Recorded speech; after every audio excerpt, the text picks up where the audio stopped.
So before we move to our next session, who lost their insulin?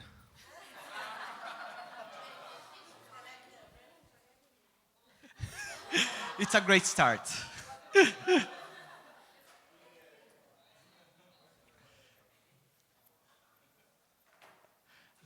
So before we go to our next session, I just wanted to uh, introduce you uh, two other members of the IDF board who also had and have a huge contribution for the YLD program. So Mark, I know you like to be put on the spot, so if you could just stand up to say hi to everyone.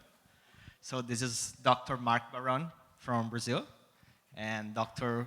Tim Motius or Tim Dort from St. Lucia. They are also a really important part of our team and of the youth working group. So our next session is called What Makes a YLD? And I think it's going to be an interesting reflection and also inspirational to hear from some really powerful people. And so, Bea would like to make the honors to call our moderator, facilitator, or however you want. Yeah, actually, we're a bit late, so I don't think we're going to have a moderator. But I don't know, Mark and Tim, if you want to address the group quickly, because you have not been here this morning.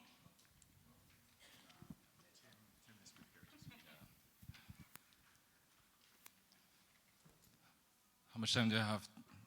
1 minute? Okay, all right. Good morning, everyone.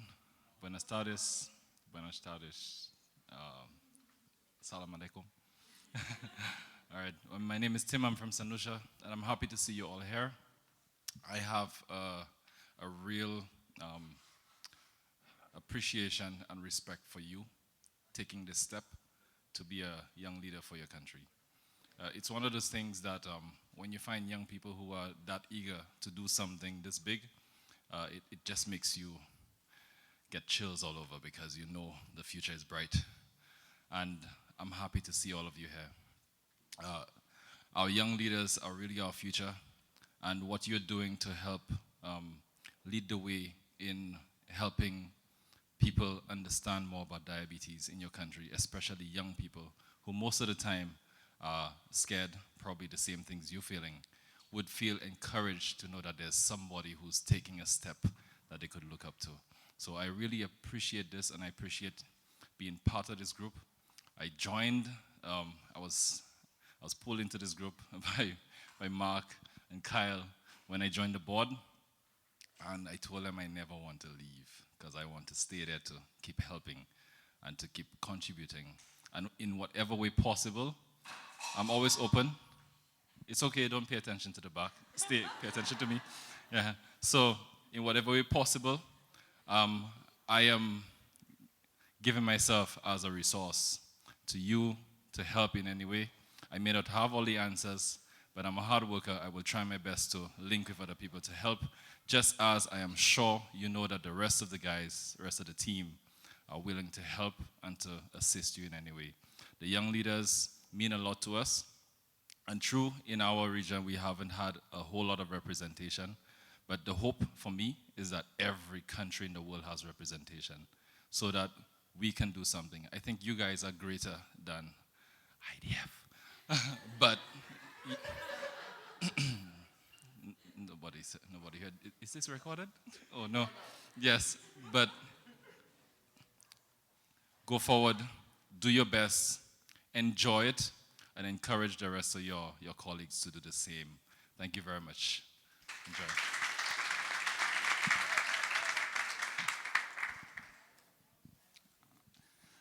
I'll be much shorter, but well, well, I feel that I need to say something because this program is something that is very unique to me. I really believe this. I have been here since the very beginning. So in the group that organized the first one in 2011, and then for 5 years in a row, then I stopped for some years to be with the young leaders, but also obviously knowing all the ones that had been here before and in contact with them. And this is why also we had started before the IDF program in Brazil for young leaders in 2009. And well, it's clear that we need this kind of program, that we need you here, and this need is obvious because if you, I'm sure that you have seen many of the numbers and you see many others during this period here, not only the Young Leaders program, but also in the conference, that unfortunately the numbers for diabetes, the global numbers, are not good. They need to be a lot improved. People need to have better care, more access, and unfortunately there are still so many people having a poor life quality and other things that I won't mention for now because it should be nice the beginning of your program here, but it is serious, and you are here because of this, because you are the ones who obviously with your member associations and with many other leaders who can change this scenario. So thank you very much for being here and for be willing to change this, what we see nowadays regarding diabetes in the world. Thank you. Thank you, Mark. Thank you, Tim. So now I'd like to call our first guest, Sarah Biyinzika, who is the YLD trainee for the current cohort, and also she's the Africa representative elect. So directly from Uganda, Sarah, you have 3 minutes, but 3 minutes for real. Please go ahead. Hello, everyone. I would like to introduce myself once again. My name is Sarah Biyinzika. I'm from Uganda, and I'm the representative elect for the African region. I was diagnosed with type 1 diabetes in 2007, and I've been a diabetes blogger actively since 2018, and a volunteer with a patient-led organization called Africa Diabetes Alliance, and a member of my association, Uganda Diabetes Association, and now a young leader in diabetes, mentor, because I'll be graduating this year. What can I say? There was a lot to learn from the program, a lot. When I joined the program, I was just an advocate, just like everybody else in this room. We have passion that drove us to advocate passionately for diabetes. So that's what brings us all here. That's what makes us young leaders. The passion to create change, the passion to make sure other diabetics in our communities receive the services they deserve, the health care they deserve, for us to engage policymakers to ensure that they provide what they should be providing for people living with diabetes. So number one, passion is what makes us all YLDs. Commitment as well. When you start out as a YLD, you should be committed to the cause. YLD doesn't end after the training. It's like Bruno mentioned, it's continuous. You continue this work. Whatever projects you're working on right now, they won't stop just because the project has stopped. It's continuous. You're a YLD, you'll forever be a YLD. You'll forever represent the program. I know most of us on our social media, we have YLD representative, so that's literally part of us now, and we represent the program. The way we speak, the way we communicate, the way we engage, we're representing the program. We're also representing all people living with diabetes, not just the type we have. I know most of us have type 1, and we are passionate about advocating for type 1, but I want us to remember this is about diabetes in general. You're representing people with type 2. You're representing people with gestational. When we were in Busan, one of my highlights was day 2, and it was a presentation from Chris Alfred. And he talked about stigmatization in the diabetes communities. We had parents and people living with type 1 making sure they were understood that type 1 is different from type 2. But this was stigma within the community, and there's nothing worse than stigma from your own people.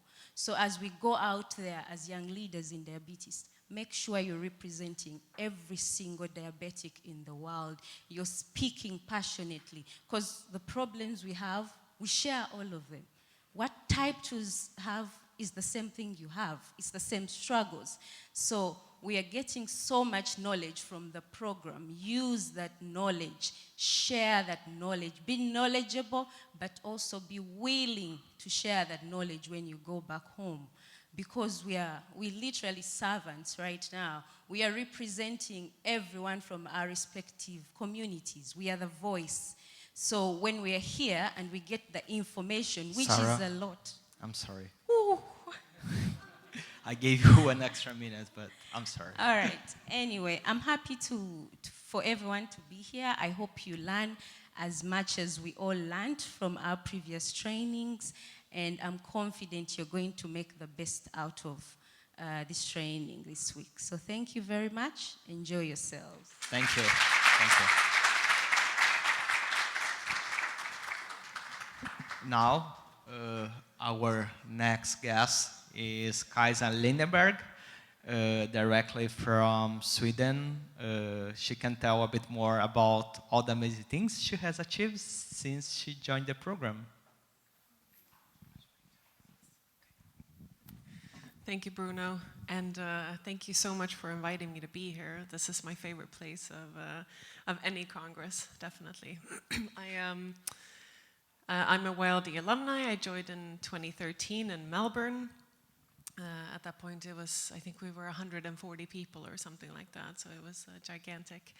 And I'm so happy to see a lot of faces that I recognize, a lot of people that I know, and then obviously so many new people. And apologies for sounding old, but so many young people. I'm 33 now, so I'm definitely no longer a young leader. But it's always meant me. It was a very special time for me, the time I spent in the Young Leaders Program. What makes a YLD? For me, one of the biggest things that I've taken away from the trainings and the program, it's not necessarily the concrete learnings, the concrete things.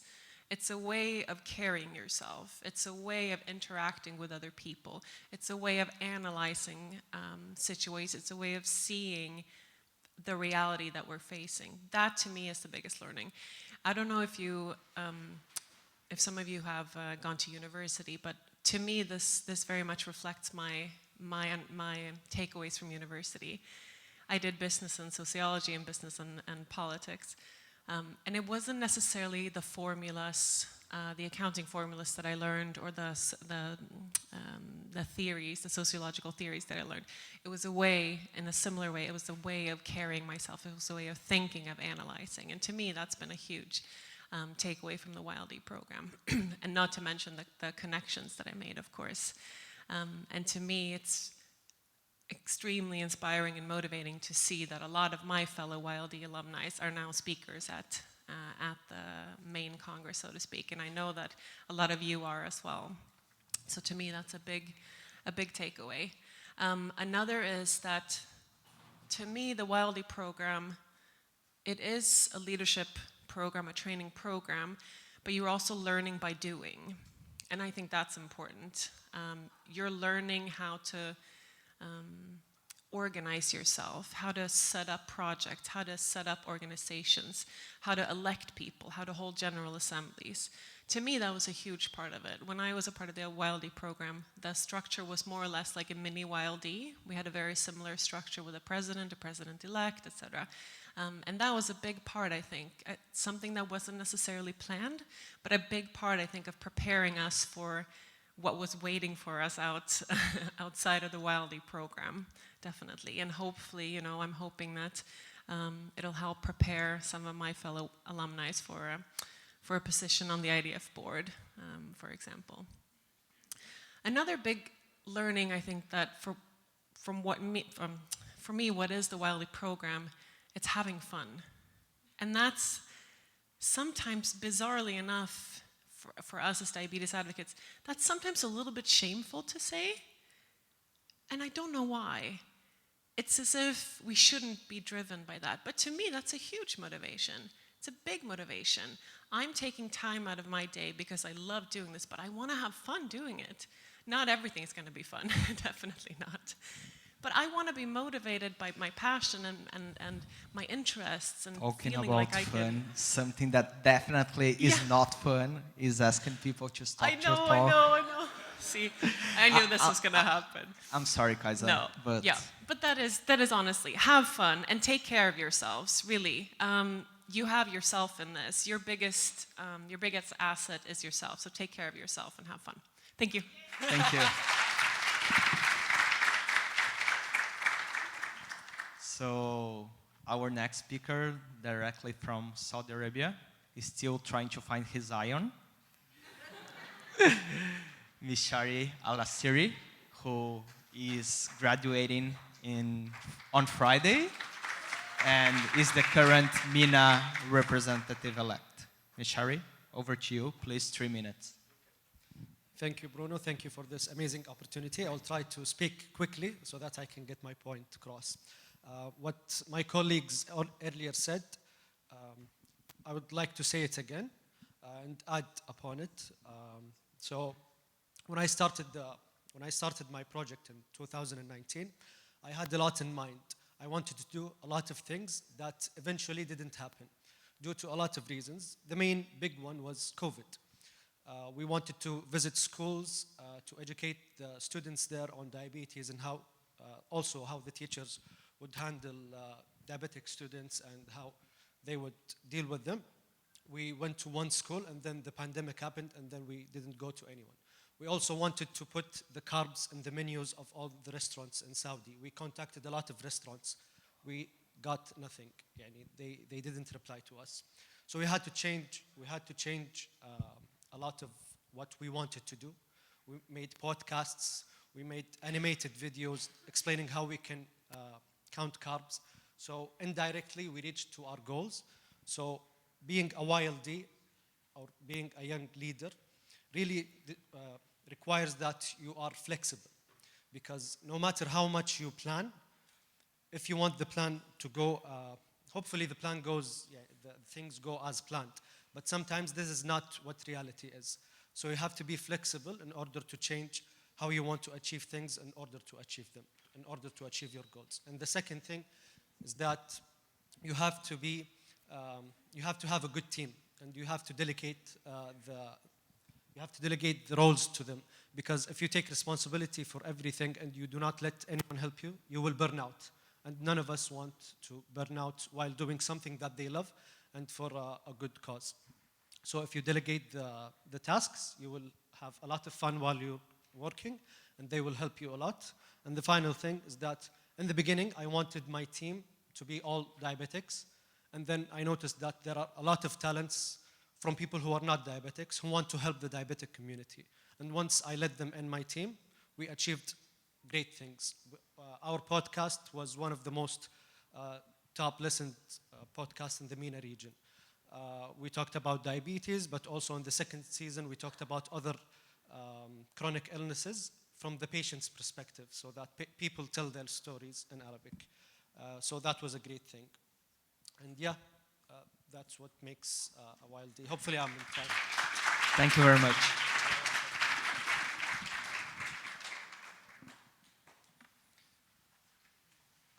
So now, directly from Aruba, our NAC representative-elect, and who will also be graduating on Friday, Nurianne Arias. So Nurianne, you have 3 minutes. Morning, everybody. I'll try not to get caught by Bruno. I'll try to keep the time. I'm very happy to be here.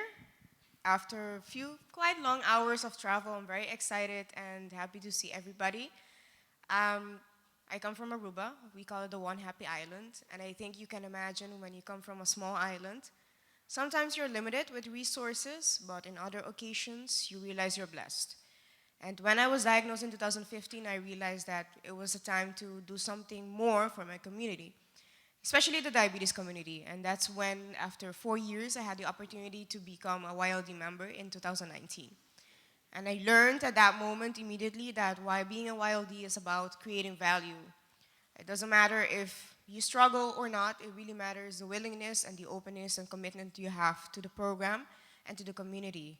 And I can tell you COVID was quite challenging for my projects. I only managed to start this year with the project I've been wanting to start with. So it's 3 years later, but giving up was not an option. It really wasn't an option. So I think Bruno, Beatrice know I tried all ways, all directions to make the project happen, and I had to understand that timing was an important factor in my project. And being a YLD also means creating value, but also having patience and finding the people that will support you in your goals, in your progress, in your process, in your projects. Patience was not my key strength, honestly. But I learned that with all the tools that I received in the YLD program in 2019 that I used, I redefined how I wanted to create that value and share privilege, because I think when you're exposed to so many opportunities and knowledge and awesome people, you're privileged, you're blessed. And that is what I learned from being a YLD. And if you have those resources at the palm of your hands, use it. Don't let it go to waste, because you never know who you can help or how many people you can help. I honestly don't know how many people I may impact with my videos, with interviews, with videos that I create and post.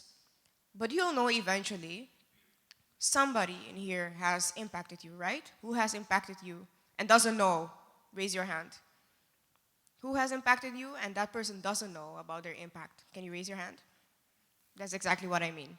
So that's what being a YLD is about, creating that value for anybody that needs it out there. Thank you.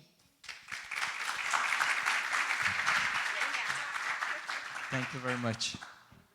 Yeah. Just for the record, you are one of those persons for me. So our next speaker,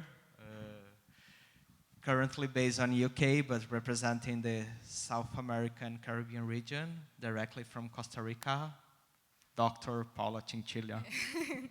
Thank you, and thank you for considering me to come here and speak to you about what it means to be a YLD. So I think in my case, I'm going to say 2 words. The first one is self-confidence. So when I arrived to the program, I'm quite a shy person, so at the moment I feel really nervous.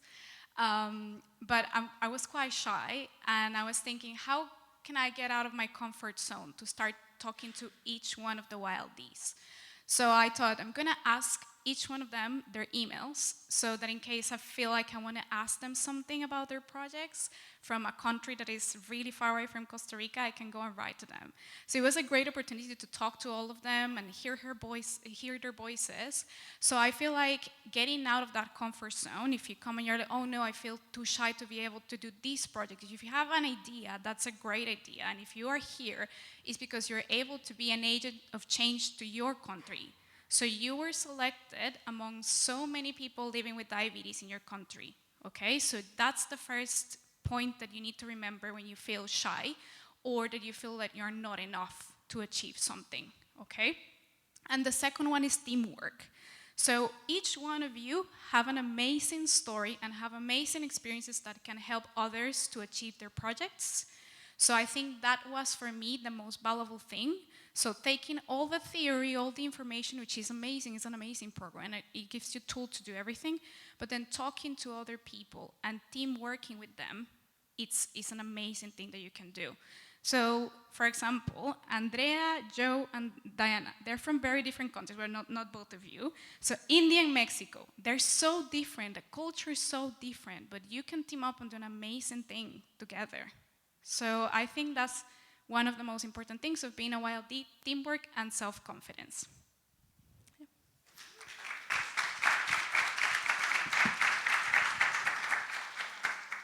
I would add time management as well. Thanks, Paula.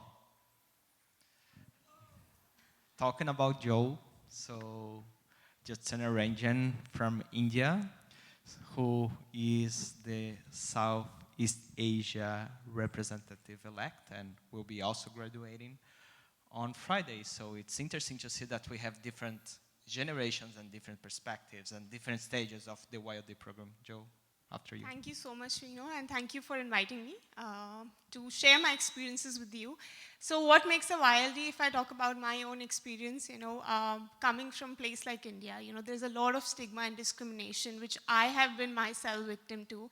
When I was diagnosed, I was asked to hide my condition for a long, long time. And, I felt liberated when I decided to break free of that prison, when I decided to share it on social media, when I decided to be a voice and tell people of what's happening in my life and what's happening to me and what my journey is while living with type 1 diabetes.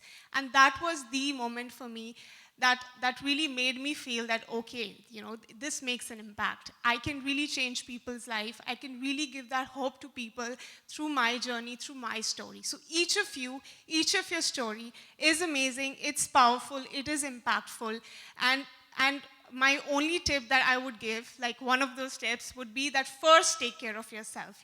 As YLDs, as advocates, sometimes we forget about ourselves because we think that we have so much to do. We get into that competition. We feel like, okay, these are the things that we have to do, we have to achieve, which is important, but do not forget yourself. Do not forget your numbers, do not forget your emotional side and how you're feeling about yourself, because that is very important, and everything starts from you. If you feel good, you will be able to make that impact on others' lives as well. And along with that, as pandemic hit us and COVID entered our lives unexpectedly, a lot of things were changed in last 3 years. It was a difficult moment for me as well to complete my projects, especially because my project involved meeting rural people, spreading awareness in rural areas and going and, meeting Anganwadi workers there who kind of teach young kids, the basic skills. So it was tough and challenging for me because obviously COVID was there, and as diabetics, we were also scared to kind of go out. But I saw it as an opportunity. I saw it as a positive thing. There was a time that I felt demotivated, but this is my tip for you, that there will be challenges in life. There will be the bumps, but it's up to you if you want to take a U-turn from there, or you want to just slow down and just move on your journey. So that is how, you can actually achieve things. There will be challenges, just like COVID came into our lives, just like we got type 1 diabetes unexpectedly in our lives, but we decided to move on, and you are here today. And that is the inspiration for you, because you can be the voice, you can be the inspiration, and you can be the hope for a lot of people living with type 1 diabetes in the world today. So just enjoy. This is not just an opportunity. This is your chance to make that change, to be the voice, to make the difference, and help so many people around you. It will give such a great feeling to you. I'm telling you, it brings so much positive impact to yourself and people around you. And it's just amazing. And it's so, so powerful. Thank you.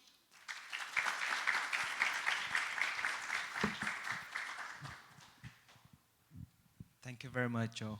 Yeah, it's often we tend to push ourselves to go beyond our own limits. On Friday, we're gonna have an important session to discuss about mental health.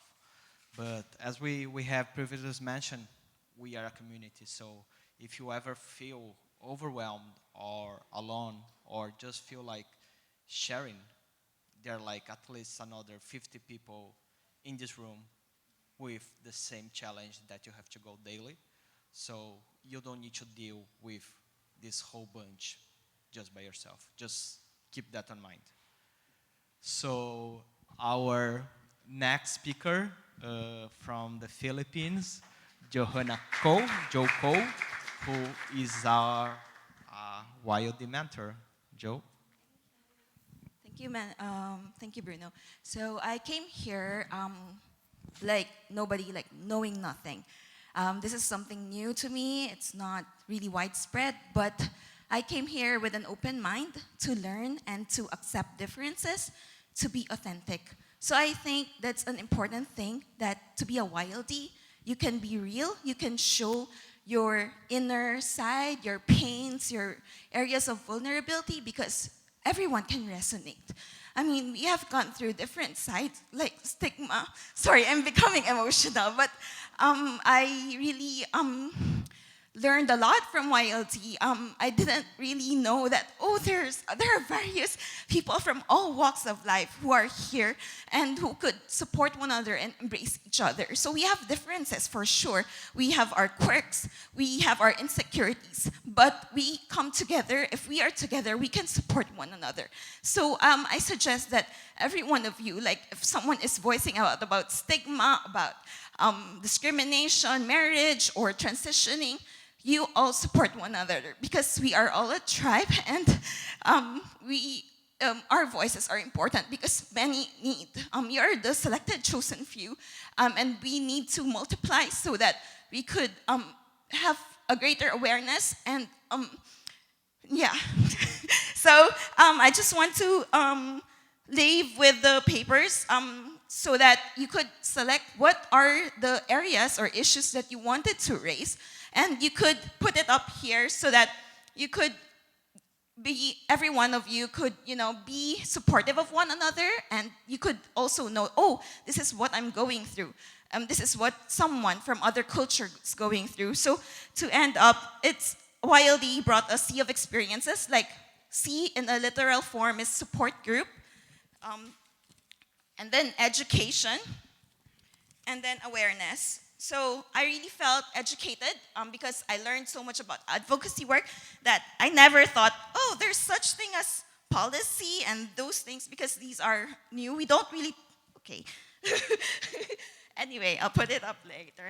We don't really talk about it, but I think when we talk about it, it will enrich not just your life, but many others. So you are not just after yourself, but you are after many. So that's all. Thank you, Joe.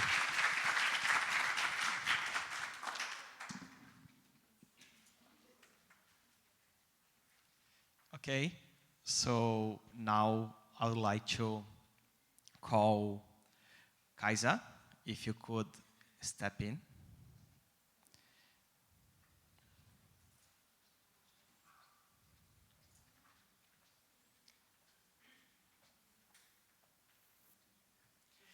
And all the other speakers, if you could please bring a chair.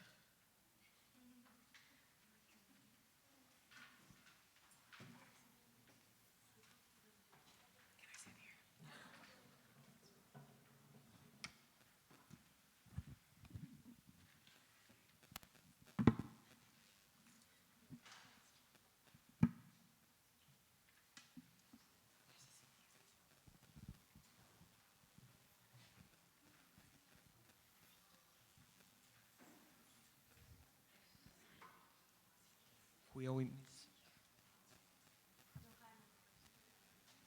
Nurianne? So I think this is going to be one of the only moments that we are going to have at least 3-4 generations of YLD. So I highly recommend you to take advantage of this moment and ask as many questions as you can. So I'm going to pass the mic. Please try to be... You got that. Thank you, Raya. You're welcome. Hi, everyone. My name is Raya. As I just said, I'm from Lebanon. And my question is to the MENA representative. In our region, we have a lot of the idea that you don't tell anyone that you're diabetic, and as just mentioned. But in the MENA region, it's over. And there's a lot of diabetes equals sugar, but that's something we have all around the world. But how did you address that specifically in the Arab communities? Because even if the child is okay with talking about it, you have the parents and then you have the family and etc. So how did you get them on board with your team? Okay, so an interesting thing or an interesting fact is that I announced in my university that I'm starting a team. Whoever is diabetic, let me know so that we can sit together and form a team. And then one guy in my classroom said that I wanted to join the team. I was like, okay, are you diabetic? He's like, yes, I'm diabetic. So he spent like four years with me, and I didn't even know that he's diabetic. So I agree with you. This is an issue that's prevalent in our region and in all regions.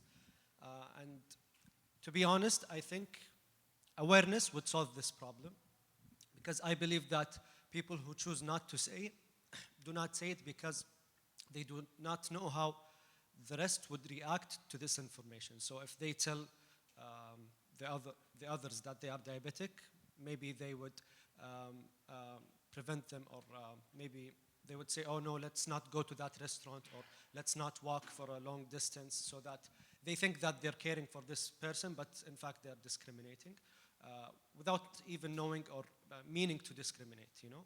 So if we have good education and if the population is well educated, I don't think that would be an issue that we would need to fix.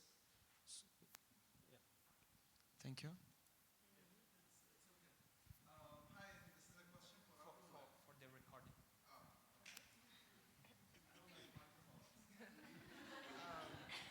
So this is a question for everyone. I'm a psychology teacher and I teach in a high school, right? And a lot of my students face a lot of distress from, just like what Raya and Mishary were just talking about. They face a lot of stress coming out to people and saying, you know, I'm diabetic. Like even when their pump beeps, you know, in front of class, they get a lot of stress that comes with it. So from that idea, I got kind of the idea to create a youth group. What I've been struggling with for the past 2 years is just to launch an activity. I'm struggling to get people on board. I'm struggling to find time to actually launch the activity. So what do you guys suggest? Like how can I get around that and kind of make a little bit of progress when it comes to that?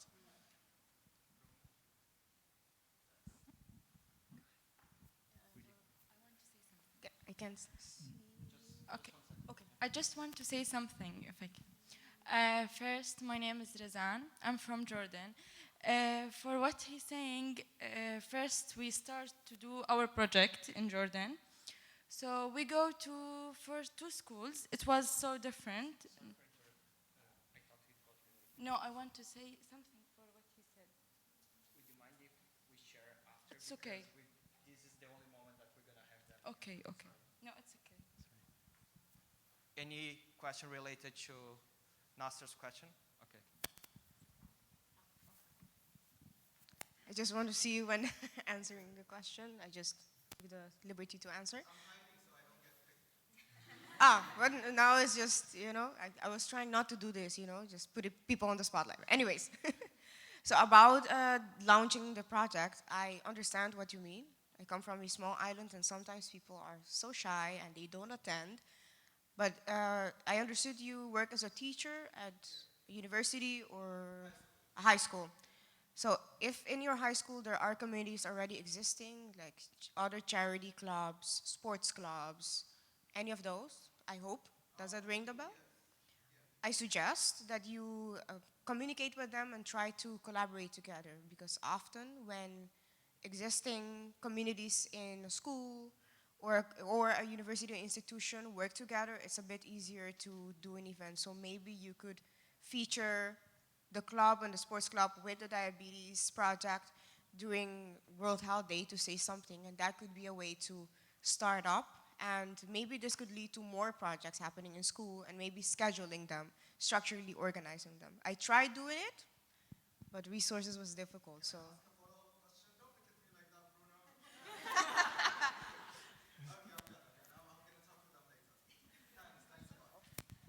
Can I add to that? Just two things, one more abstract and one more concrete. The abstract thing, I think, is to I think lower the pressure on yourself, lower the expectations that you have on yourself. We see all of these amazing people doing incredible things, and it spread through social media, and obviously I think that's amazing, right? But it also creates this idea that that's the level that we have to be at for this to be a success. But an event where 2 people come is a success. For those 2 people, that's meaningful, right? And for you that organized that was the point. We always say that if I change one person's life, I've done my job, right? Keep that in mind the whole time. I know what it's like, with every area of life, right? You put so much pressure on yourself, but really take it down to what really makes a difference, right? For each individual. And then the second is more concrete, and it's about getting people to events. I know how tricky that is.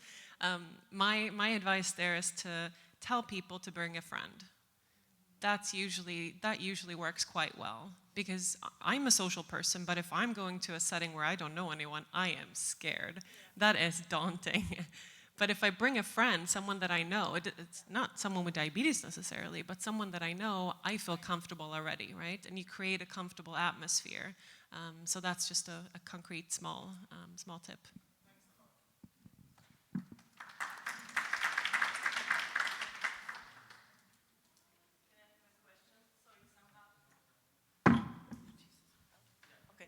So I have a similar question. I'm a bit scared to start my project, so I wanted to ask you who already launched the projects.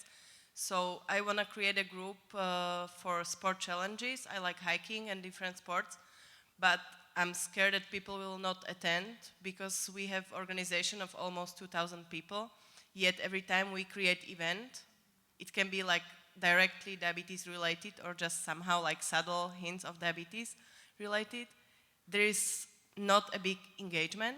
Even though people say they will attend, they never attend. So I'm scared to start a project of like sports group or going hiking. I don't know how to motivate them or how to, like where to start, how did you start to engage people in your projects? Sorry.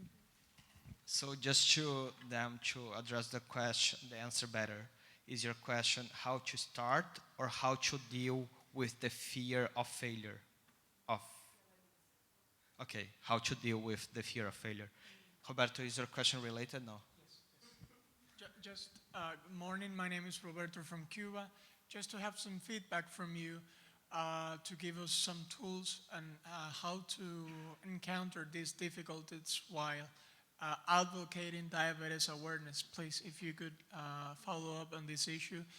From the perspective of your different projects, what difficulties you faced, and what did you do that was useful to overcome it, in case we may. Thank you. Okay, so I'm gonna try to pack the question so you can answer. Okay, I feel my question is related. I don't want to make it hard for you, but I hope that maybe you'd help us in this, especially to the representative-elect, stuff like that. So, I don't know. Let's say, for example, with what you're doing, with the things that you did, wow, thank you for whatever you did. So, my question is, how about, let's say, for the representative-elect, you'd have to collect stories from the people within your region, and there are times when people are not even forthcoming, they are not responding to you, that kind of a thing. How were you able, like, when you're now reporting back to the idea of what were you doing when people are not even giving you anything, sort of like information? How were you sort of like helping?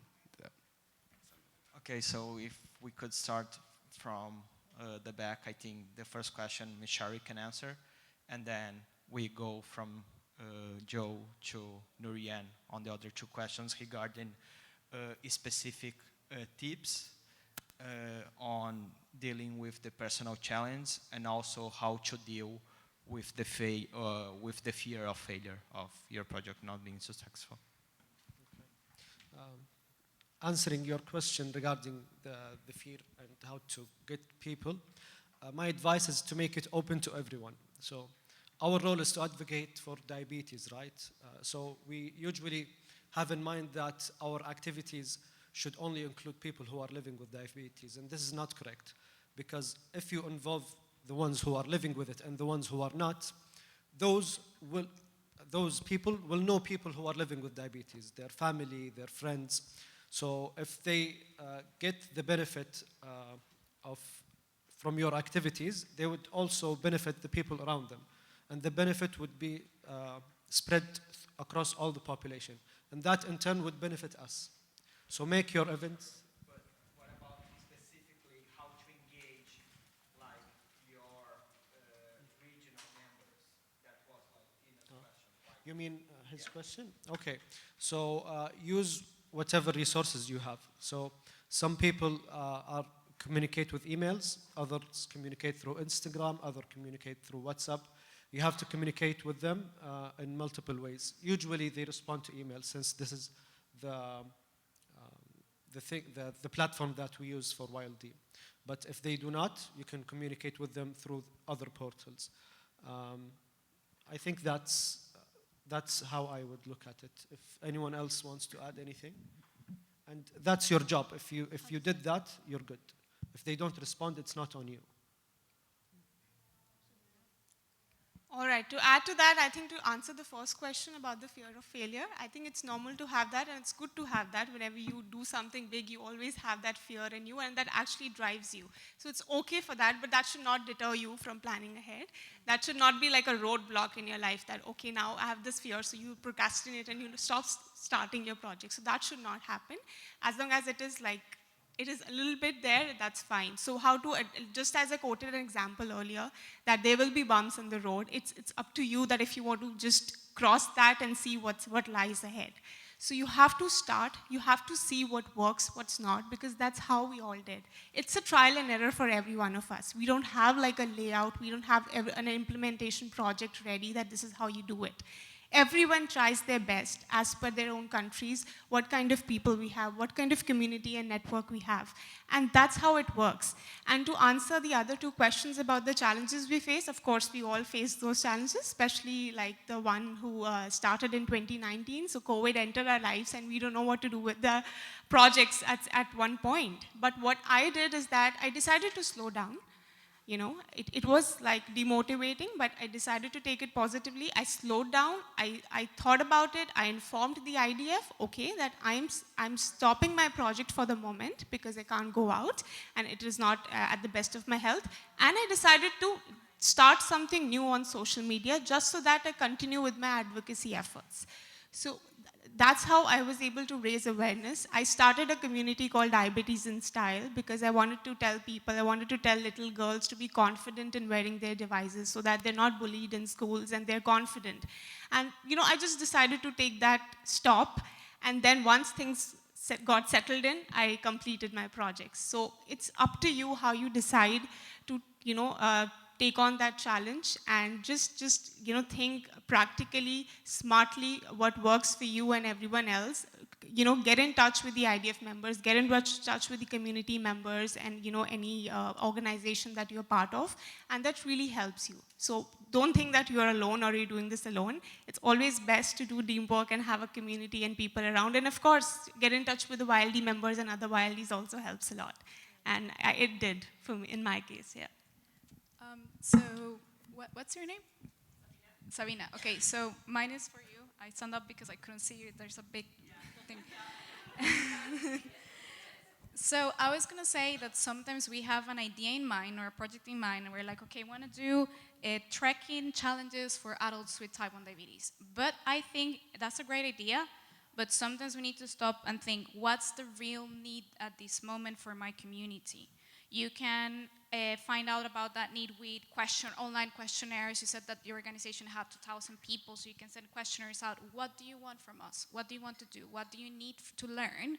And then start from there, and maybe you can find out that it's something completely different.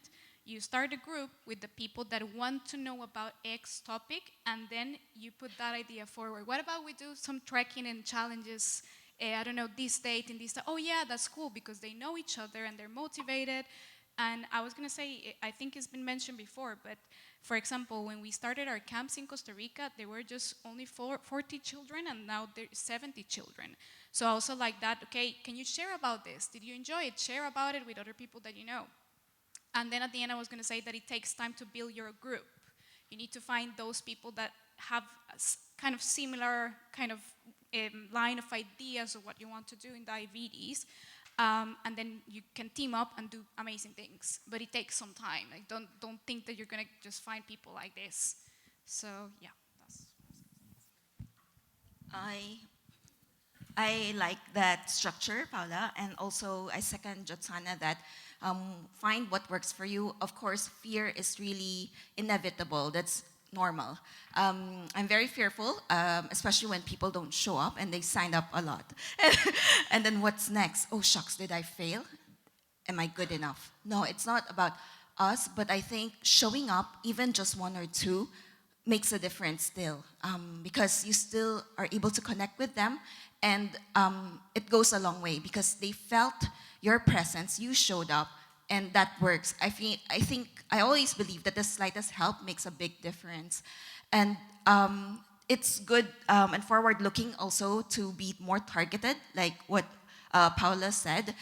In my case, I find what works for me. I honestly don't like pressure because I get burned out. So to cope with it, I just show up whenever there's activities or opportunities, I show up. But if I can't make it, I also tell up front. So for me, showing up is valuable. Showing up is... Thank you. So for me, showing up is valuable, and whatever help you could share, that's more than important. That's good enough. So I want to add as well, don't be afraid to change your project. If you feel like it's not working at the time, don't be afraid to change it. I want to add on what she said. Sometimes we do projects that we feel like they would work out for us, but it's very important to engage people in your community on what would work for them. Your needs might be different from what they need. It might be education they need. So don't be afraid to change it. And that's where creativity works in. Have plan A, have plan B, have plan C. If plan A doesn't work, go to plan B. Then have a plan C as well. Don't be afraid, oh, it's too late, I can't change now, I've already started. Change if you feel it's not working. I wanted to just talk about the fear of failure, which is, I think, very real for all of us. I want to share something, and I don't talk about this a lot, but 4 years ago, I was elected president of the Swedish Diabetes Association. I was 28 at the time. I was the youngest ever. You know, it was a great thing. It was supposed to be for 3 years. It was full-time, all these things. I left after 2 years because, for me, there are multiple reasons for that. It turned out, you know, they had financial issues that weren't there. We had to change our whole organization, et cetera, et cetera. To me, that was a huge failure. I had signed up for the 3 years. I had made a promise that I was going to do the 3 years, and I left after 2 because I couldn't handle anymore. But one of the things that a friend of mine once said, that one of his greatest feelings was failing his first university exam, because he realized that I survived, right? It was a liberating feeling. Yes, it sucked, it was embarrassing, but I survived, right? And I moved on. And for me, that was the feeling as well. I mean, when you face failure that is, I mean, more or less severe, of course it's embarrassing. You want to shut your, you never want to go outside, you don't want to meet people, whatever it is. But you move on, right? And you learn from it. And I wish I could say, oh, this is the best thing that happened to me. It's not.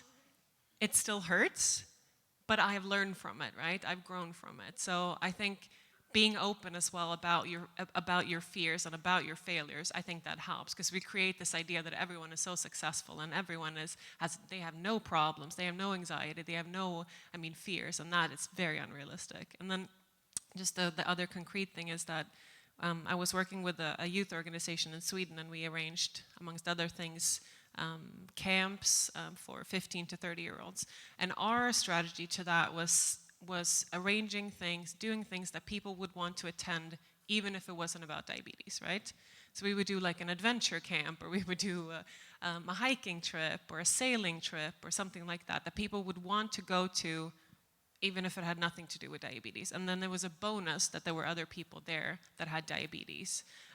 That doesn't necessarily work in all cultures. I think Paula's input about, actually going out there and asking what people want is great, but for us that really worked, to think that the diabetes part is a bonus, right? And we can add educational parts to that, we can add the peer support, but really it's about gathering people, and why do people gather? I mean, what is it that motivates people? So that worked for us at least. I'm jumping on the bandwagon, honestly. It's something I really learned is that success is indefinite, It's a journey that is indefinite. You'll never be able to measure it 100%. There's no absolute number to it. But things are going to change, innovations will come and go, technology will change and innovate beyond us all and outgrow us all. But one thing you can change is you and your commitment. And that's something that we need to accept. I know that sometimes you really want to do everything, but start at accepting all the resources and all the power that you have, but be comfortable with the power that you have and with the impact that you have. And when you understand and feel that, you'll have all the solutions you'll need whenever something comes up. Because things will come up. And when you accept that, you'll feel less and less fear every time. And there's going to be projects forever. Beyond YLD, there's going to be always something new. So really start at being comfortable with that power that you have. I just wanted to put that out there because that's my lesson after YLD 2022. Thank you. So just try to connect 3 questions that came from Ricardo, Kendra, and Leila. So the first one is from Ricardo, how to be inclusive if we organize activities, events that target mostly only people living with diabetes. Then from Leila, how to know or trying to rephrase her question and connecting to a personal reflection. What is the limit?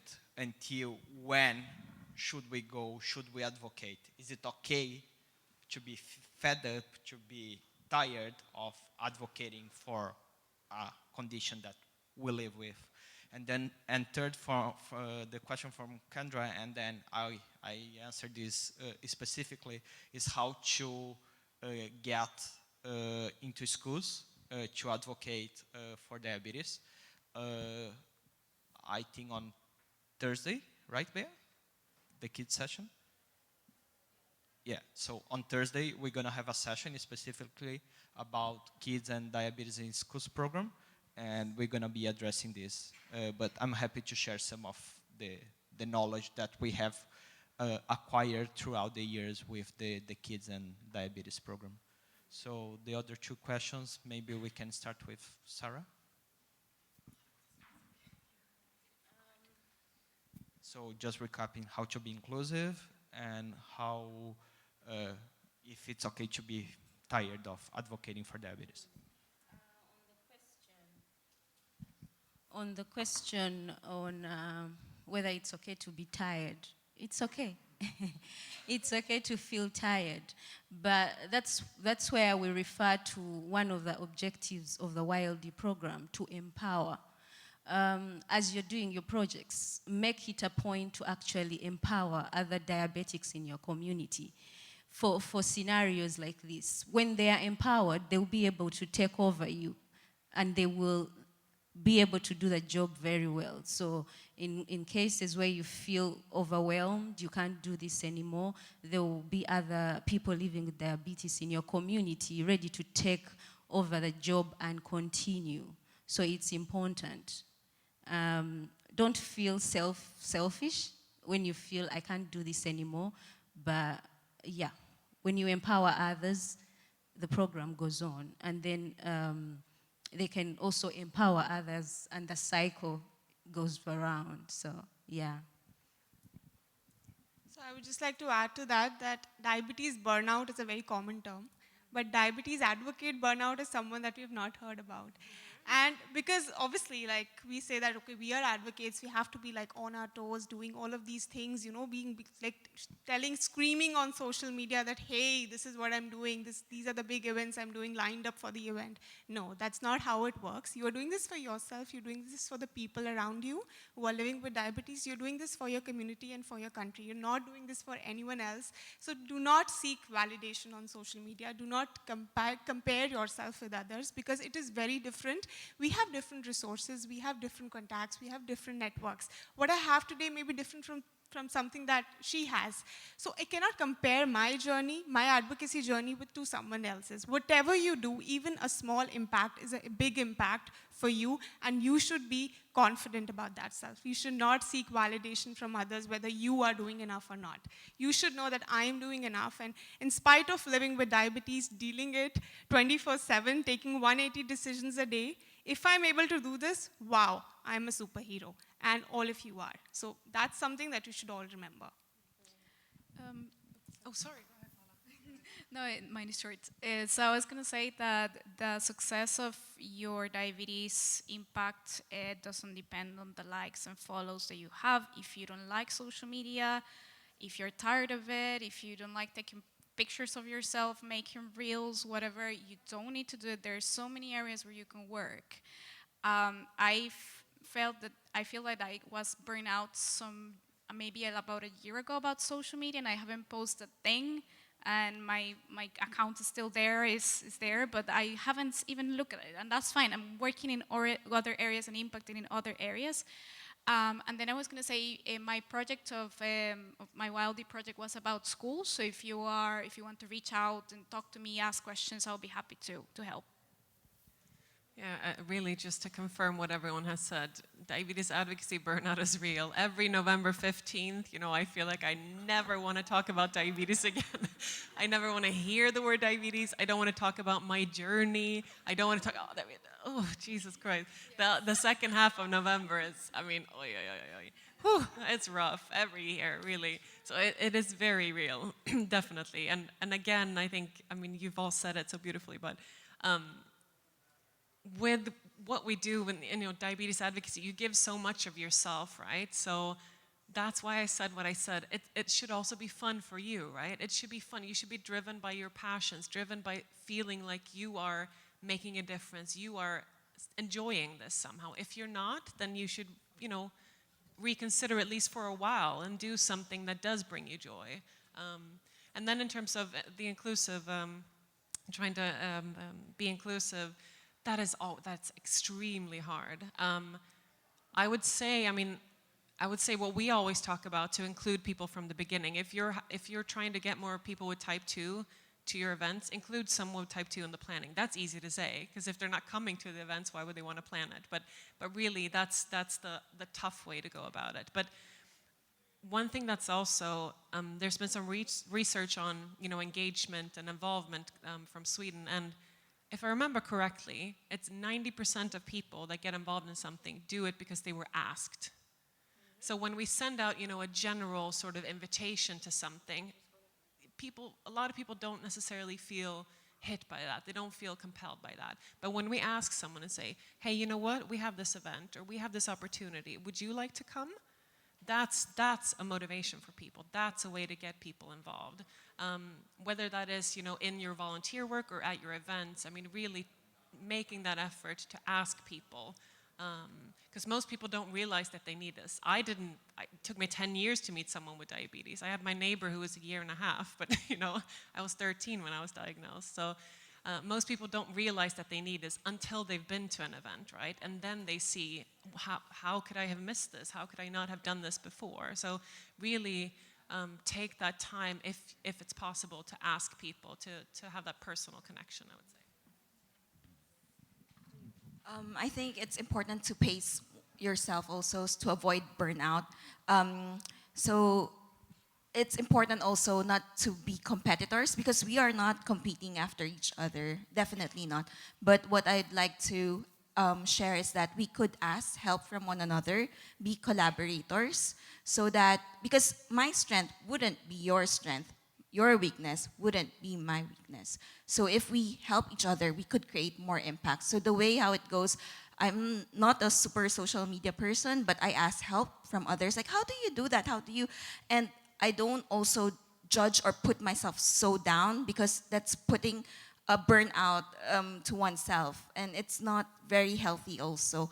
So you do what you can. For me, I'm very grateful already for even just the lowest mark. I don't like KPIs or those things. Yes, targets are important, results are important. Those are really important. But this is about sustainability. It's a lifelong journey. It's not about a 1 month period, a 2 month mark. It's about lifelong. We don't live diabetes for a certain period. So for me, that's my take on burnout. Yeah, I just wanted to add a few things because you mentioned very important things. And one thing that I remembered is to make yourself accessible. Doesn't mean that you have to be all over social media all the time. Everybody is different. Everybody is differently comfortable with social media. But with being accessible, I mean, if you go to university, if you work, walk to people and say, you know, I'm doing this. I have this condition. If you're comfortable with it, make yourself visible in a way. And I wear a freestyle, and I used to use a patch just so it doesn't fall off, but now I just wear it. It's just there, and everybody looks at it, and it's fine. If it sounds, it's fine. If my alarm goes off in the meetings, it's also fine. And my colleagues know about it, so I make myself visible, and the interest would come on its own. I don't ask them all the time, but sometimes you do ask them and approach them just because they see it. I walk with the freestyle in fashion shows, and people look at it and go like, you have something stuck to your hand, your arm? It's, no, it's my freestyle, you know? And then it's an opportunity to explain. So sometimes those uncomfortable moments of random questions is an opportunity to educate wherever you are. And the second thing is that try to identify what your skills are and your passion and connect it to your project. You don't necessarily have to be in the media or on social media to advocate. There's a lot of other ways to do it. And one of them, an example, is doing research, and that's the reason why I continued my research journey, even though after 2 research, I was like, I'm done, I'm over it, I'm not doing diabetes anymore, I'm tired. So that was my moment, but think about it. There's a lot of ways to do, have an impact. It could be research, it could be a program, it could be a system, it could be policy, anything. So that's it, I'm done. I'm over it. Good? I'm done. Thanks for attending my TED Talk. Isn't that what you? No, I just noticed, Paula, you mentioned the school project, but we didn't really address that question. I don't have a definite answer to that, but to go back to what I was saying before, if it's possible, maybe a way to get into schools is to tag diabetes onto something else, right? So maybe have someone who's an alumni of the school come back and talk about what they've done afterwards, and then a little bit of diabetes to that. Or have something, have it be an inspirational talk somehow, and then tag diabetes onto that. Or diabetes isn't that interesting. I mean, it's not a sexy disease, right? We talk about this all the time, right? We need to sort of make it more interesting, get people to, catch people's eyes, and then, stick them with diabetes. Or you can always use the IDF Kids resources for that, and we're going to have a specific session on that.